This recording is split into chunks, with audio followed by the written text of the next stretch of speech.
Donc, la première question, c'est la nature du régime algérien échappe à la compréhension depuis l'indépendance du pays et encore aussi depuis le coup d'État de 92.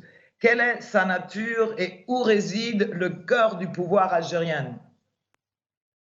Comprendre que l'image que l'on a depuis l'indépendance de l'Algérie, il y a 60 ans maintenant, dans l'opinion internationale, ne correspond pas vraiment à la réalité, parce que ce qu'on ignore, c'est que dès l'été 62, dès l'indépendance, il y a eu au sein des nationalistes algériens qui s'étaient battus pendant 7 ans pour obtenir l'indépendance de leur pays face à la France, il y a eu un coup d'État au mois de juillet-août 1962, au terme duquel la faction militaire, qui était celle de ce qu'on appelait l'armée des frontières, dirigée par le colonel Boumedienne, a évincé du pouvoir le gouvernement provisoire de la République algérienne.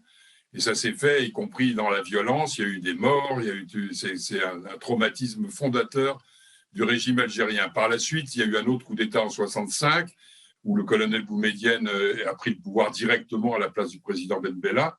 Et donc, en fait, ce qui s'est passé, c'est que c'était une dictature militaire, il n'y avait absolument pas de démocratie, contrairement à ce que prévoyait la charte du FLN au début de l'insurrection nationaliste. C'était une dictature militaire, mais qui se parait des atouts du socialisme et du tiers-mondisme, n'est-ce pas, à l'époque. Donc, pour beaucoup de monde dans l'opinion internationale, c'était l'idée d'un régime certes autoritaire, mais tiers-mondiste, internationaliste, qui soutenait toutes les luttes de libération dans le tiers-monde, etc., etc. Il y avait une partie de vérité dans ce soutien tiers-mondiste, n'est-ce pas, mais il n'empêche qu'au plan interne, c'était une véritable dictature. Et le cœur du pouvoir, très vite, ça a été la police politique, qui s'appelait donc la sécurité militaire, qui a été créée dès l'automne 1962, qui était l'héritière même des services de renseignement du FLN pendant la guerre de libération, et qui a été l'instrument au cœur du pouvoir pour contrôler la population et surtout contrôler les oppositions.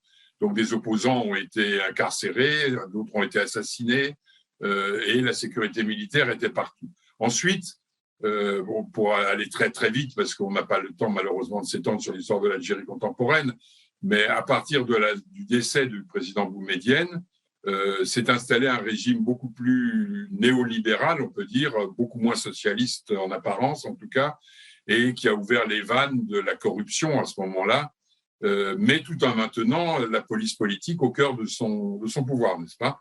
Et à la suite de grands événements divers et variés qui ont marqué le régime algérien, il y a eu une ouverture démocratique à la fin des années 80 et qui a permis d'espérer qu'on allait enfin trouver un régime beaucoup plus ouvert et moins oppressant pour la population. Et donc, c'était ce qu'espéraient les Algériens quand ils ont voté pour le premier tour des élections législatives qui étaient prévues en décembre 1991. Et qui ont vu la victoire d'un parti qui était devenu légal, le Front islamique du salut, qui défendait une position d'islam politique, mais ce qui a évidemment, comme les militaires étaient toujours au cœur du régime et du pouvoir, que la police politique, la sécurité militaire étaient toujours là, eh bien, ils ont décidé de faire un coup d'État. Et en janvier 92, ils ont renversé le président, Chadli, qui avait été élu, enfin désigné plus exactement en 1979, et ils ont déclenché une guerre contre les civils, comme on a dit, une guerre absolument terrible, qui a été présentée ensuite comme une guerre civile, mais qui était une guerre pour mettre au pas la population et qui a fait des dizaines de milliers de morts. Certains parlent de 200 000, des milliers de disparus, des millions de personnes déplacées, enfin une guerre absolument terrible qui a marqué la société algérienne jusqu'à aujourd'hui. Merci. Et cette incompréhension, elle évolue et entretenue principalement par qui? D'abord par le régime lui-même, parce que le régime a toujours eu un double discours. Encore une fois, enfin un double discours, plus exactement un seul discours pour cacher la réalité de sa dictature, de son autoritarisme, n'est-ce pas? Il a toujours prétendu, du temps de Boumedienne, qu'il était socialiste, alors qu'il ne l'était pas vraiment. Il a prétendu ensuite garder cet héritage du temps de Chadli, alors que ce n'était pas le cas. Et quand il y a eu le coup d'État et la guerre contre les civils des années 90, l'armée qui avait pris le pouvoir a prétendu que c'était pour défendre la République contre l'obscurantisme islamique. Mais en vérité, c'était un discours entièrement construit de désinformation. On peut parler de désinformation, qui était d'ailleurs fabriquée dans les officines de la police politique, qui était devenue la sécurité militaire, entre-temps, était devenue le DRS, département de renseignement et de sécurité, qui avait donc un département d'action psychologique et de désinformation très important, et qui a vendu à l'opinion mondiale, parce qu'en Algérie même, les gens étaient lucides, mais au niveau international, c'était beaucoup moins facile d'être lucide à l'époque, dans les années 90.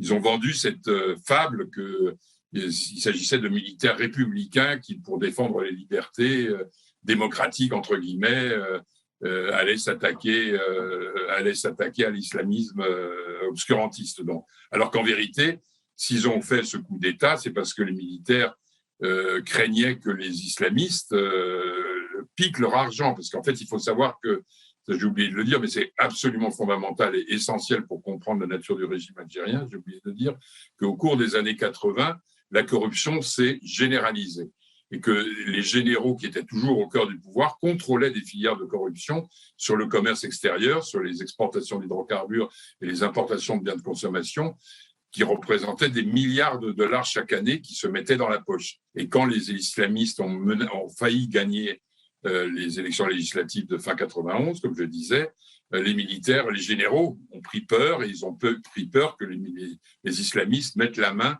sur leur filière de corruption. Et c'est d'abord pour cela qu'ils les ont écartés avec donc un discours complètement fallacieux, cachant la véritable nature du régime.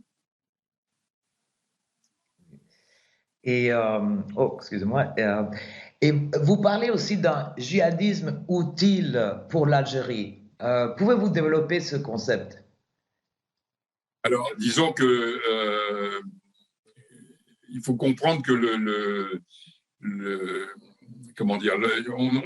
il faut comprendre que le groupe islamique armé qui s'appelait le GIA, qui a été créé en septembre 92, dès le début a été infiltré et manipulé. C'est-à-dire que la violence islamiste, qui était la réaction d'une fraction très minoritaire au demeurant des partisans de l'islam politique, du Front islamique du salut, cette fraction armée, elle existait. Il y avait effectivement des combattants islamiques qui voulaient renverser par les armes le régime, mais ils étaient très minoritaires et très tôt, ils ont été infiltrés. Ils ont été manipulés. Beaucoup de violences qui ont été commises au nom de l'islam par ces fameux GIA ont été en fait téléguidées par la police politique, par le DRS, l'ancienne sécurité militaire, donc. Et on peut penser on peut considérer, nous avons beaucoup travaillé là-dessus au niveau de Algeria Watch, l'association de défense des droits de l'homme en Algérie, dont je fais partie depuis 1997, depuis qu'elle existe. Nous avons beaucoup travaillé sur la manipulation des groupes islamiques armés par la police politique, et nous avons montré que, de façon absolument certaine et sans discussion possible, à partir de 1996, les groupes qui subsistaient étaient des groupes tous dirigés par des émirs qui étaient des faux émirs, qui étaient en vérité des agents et des officiers de la sécurité militaire et qui commettaient des crimes, des massacres absolument horribles comme ceux de 1997 pour à la fois terroriser la population et justement faire en sorte qu'au niveau de l'opinion internationale, le régime militaire apparaisse comme combattant des groupes islamiques qui menaçaient les libertés, alors que c'était eux-mêmes qui les entretenaient. Donc c'est en ce sens-là qu'on peut parler d'un djihadisme utile, notion qui a duré ensuite pendant très longtemps, depuis les années 2000. Oui, effectivement. Comment et pourquoi est-ce que l'Algérie a exporté ce djihadisme non, excuse-moi. Comment et pourquoi a exporté ce djihadisme qu'on peut appeler le Made in DRS au Sahel? Alors, il faut comprendre que quand la guerre contre les civils s'est pratiquement achevée, parce que d'une certaine façon, son objectif avait été atteint. Son objectif de la part des généraux qui la conduisaient, c'était de terroriser la population et de dominer complètement la population, les groupes, il restait des groupes, ce qu'on a appelé, ce que le régime lui-même appelait terrorisme résiduel. Ces groupes-là, qui étaient essentiellement Kabylie à l'époque, le GIA qui avait rempli son office a été arrêté.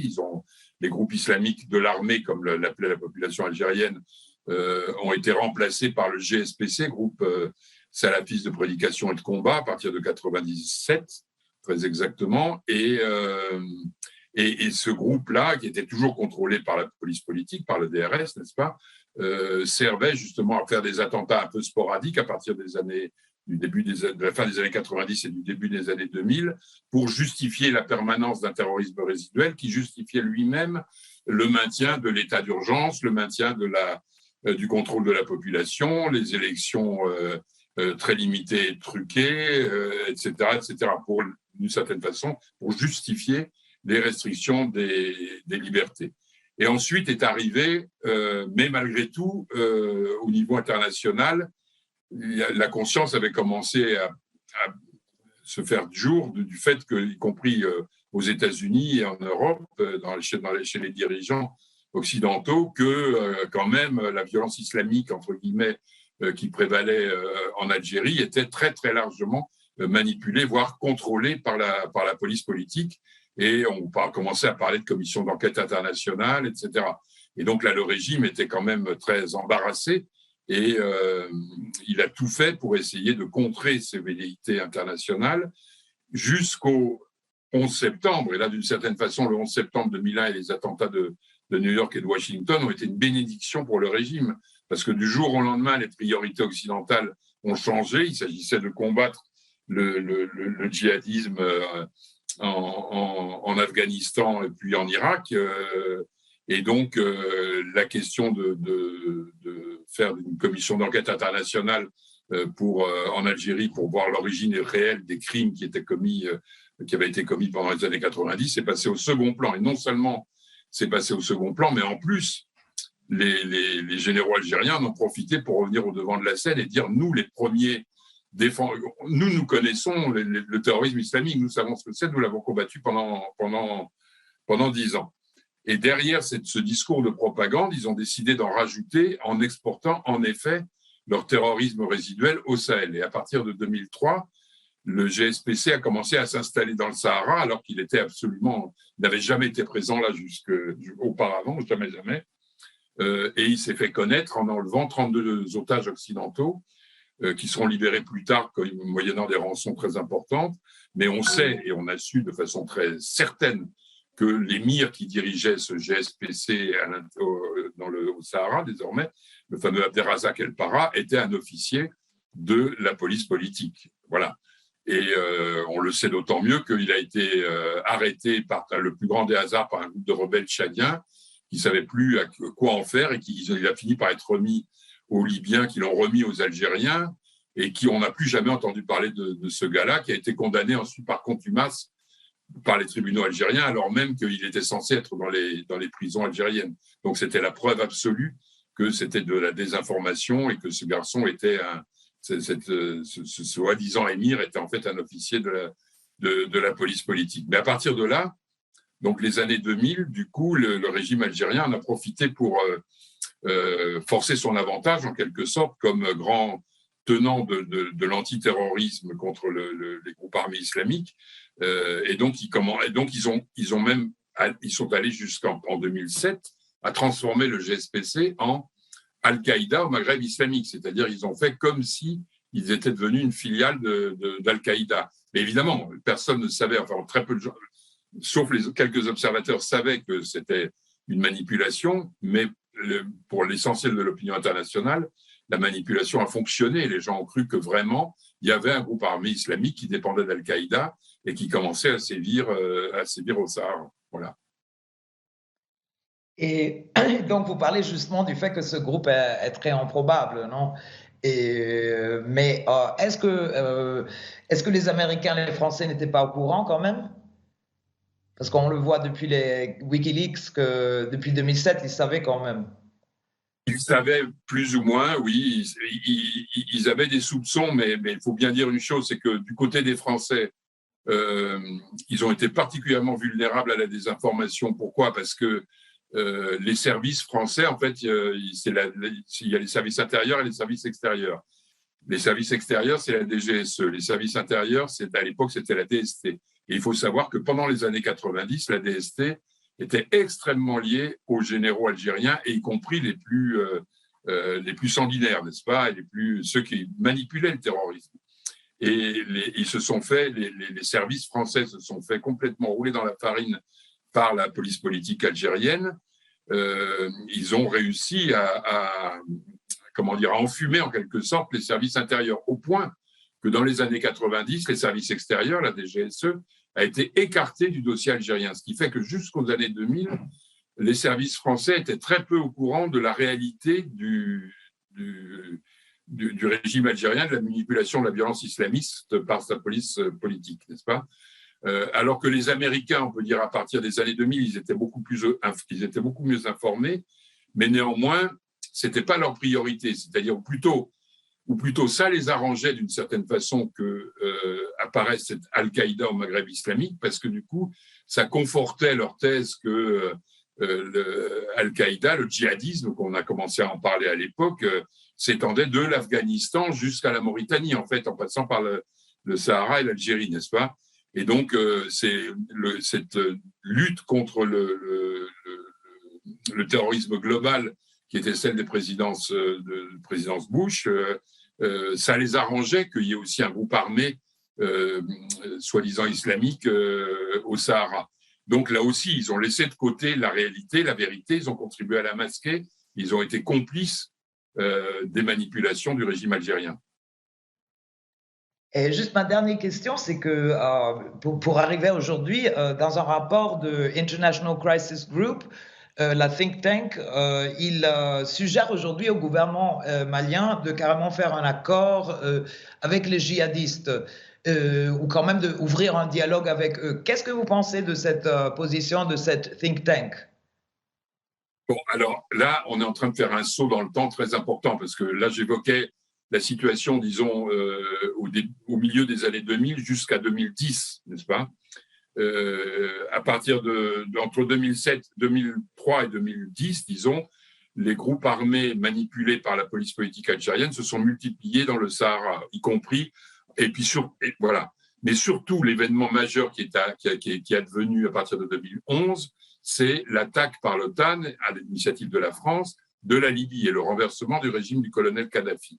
Et alors là, la situation a complètement basculé, parce que les milices Touareg qui venaient auparavant du Mali et qui avaient été utilisées, et qui étaient en Libye et qui avaient été utilisées par le colonel Kadhafi comme des supplétifs pour contrôler sa population, après le renversement du régime de Kadhafi, sont rentrés au Mali, au nord du Mali, n'est-ce pas? Et là, ils étaient armés, ils avaient beaucoup d'armes qu'ils avaient ramenées de Libye. Et ils ont commencé à terroriser la population. Et petit à petit, la jonction s'est faite avec les groupes armés qui avaient été créés au Sahara par la police politique algérienne et qui se prétendaient aussi comme islamiques, si bien que dans le nord du Mali a commencé à surgir à partir de 2011 une foultitude de groupes, certains manipulés, d'autres pas manipulés, certains liés au Touareg, d'autres pas du tout liés au Touareg, mais avec une confusion qui rendait très très difficile la lecture réelle de ça. Et ensuite, quand ces groupes ont commencé à menacer donc du coup, ils ont pris le pouvoir effectivement dans le nord du Mali. Ils ont imposé la charia de façon extrêmement violente à Tombouctou, à Gao, etc. Et du coup, le régime malien qui se sentait menacé, qui était un régime civil qui se sentait menacé, a appelé la France à la soutenir, à soutenir le régime. Et à soutenir en termes de renseignement et d'appui aérien, c'est tout. Mais la France, en fait, a abusé de cette demande, elle l'a transformée, l'a manipulée, de fait, pour dire le régime malien nous demande d'intervenir militairement. Et ils sont intervenus militairement en janvier 2013, qui était la fameuse opération Serval, qui deviendra ensuite l'opération Barkhane, qui a duré jusqu'à aujourd'hui. Il est en train de s'achever maintenant, 9 ans après. Mais elle n'a pas du tout poursuivi les objectifs, réussi les objectifs qu'elle prétendait atteindre, c'est-à-dire éradiquer la violence djihadiste des territoires du nord du Mali. Et au contraire, on a vu cette violence djihadiste se répandre partout dans le Sahel, s'étendre au-delà du Mali, vers le Niger, vers le Burkina Faso, faire la jonction avec un autre groupe islamiste du Nigeria, Boko Haram, etc. Donc, du coup, les régimes du Sahel, qui sont des régimes extrêmement faibles, que ce soit le Mali, le Niger, le Burkina, c'est des régimes très, très fragiles qui ont été soutenus historiquement à bout de bras par la France, parce qu'ils faisaient partie de ce qu'on appelle la France-Afrique, en fait, la domination néocoloniale française dans la région depuis les indépendances. Mais la France a toujours maintenu des régimes extrêmement fragiles qui ont été de fait encore plus bousculés par cette efflorescence des groupes islamiques qui a été encore accélérée, cette efflorescence et la confusion qui l'accompagnait par le fait que les Algériens, à partir de 2016-2017, ont été contraints de retirer leur soutien à ces groupes, leur soutien au culte et leur manipulation de ces groupes, parce que les Américains considéraient que ce soutien allait trop loin. C'était le cas, et ça avait été le cas après notamment ça avait été le cas après l'attaque une fameuse attaque du complexe gazier de Tigantourine en janvier 2013, les attaques aussi de djihadistes algériens, soi-disant la frontière tunisienne, dont les Tunisiens se sont rendus compte que c'était tout simplement des hommes manipulés par la police politique. Donc là, les Américains et les Britanniques en ont eu assez, parce que notamment après l'attaque de Tigantourine, où il y a eu beaucoup de morts des otages occidentaux, et dont des Américains et des Britanniques, ils en ont eu assez de cette manipulation de la violence, et ils ont enjoint la police politique algérienne d'arrêter avec ces manipulations, ce qu'ils ont été obligés de faire. Et le général qui commandait les groupes islamiques de l'armée au sein de la police politique a été finalement arrêté en 2014-2015, et il a même été condamné. Donc depuis, les groupes en question qui manipulaient auparavant, ils ont été laissés à eux-mêmes, à commencer par le groupe Touareg, par exemple, de Adgali, mais il y en a d'autres, le Mujao, Ansardine, etc., qui ont été laissés à eux-mêmes et qui ont fait la jonction avec les groupes qui venaient de Libye, dont j'ai parlé tout à l'heure, avec d'autres groupes qui surgissaient localement, au point de créer un chaos de violence soi-disant islamique et soi-disant djihadiste complet, non seulement au niveau du Mali, mais de toute la région du Sahel. Donc aujourd'hui, pour répondre à votre question, excusez-moi d'être un peu long, mais le gouvernement, le régime malien qui lui-même, maintenant, au jour d'aujourd'hui où nous parlons, c'est un régime qui est issu de 2 coups d'État successifs, donc qui est très fragile, c'est un régime militaire, n'est-ce pas, et qui pense qu'en effet, s'il veut se maintenir, il a intérêt à passer des accords avec les djihadistes, avec les groupes armés qui pullulent dans toute la région. Et d'une certaine façon, on peut penser là-dessus, on peut rejoindre International Crisis Group, qu'effectivement, il vaut mieux des accords avec des groupes qui s'aimaient jusque-là la terreur, plutôt que de la poursuite de toutes ces violences. Mais cela dit, on peut douter très très fortement de la capacité du régime malien de parvenir à un accord avec ces groupes, parce qu'eux-mêmes, maintenant, ils ont leurs propres agendas, ils contrôlent des trafics divers et variés pour se financer, etc., etc. Donc le chaos qui a été installé par, d'une part, d'abord les manipulations de la police politique algérienne, ensuite par les interventions occidentales en Libye, puis françaises au Mali, ce chaos-là, on voit très très mal aujourd'hui comment malheureusement la région pourra en sortir. Merci, c'était magnifique.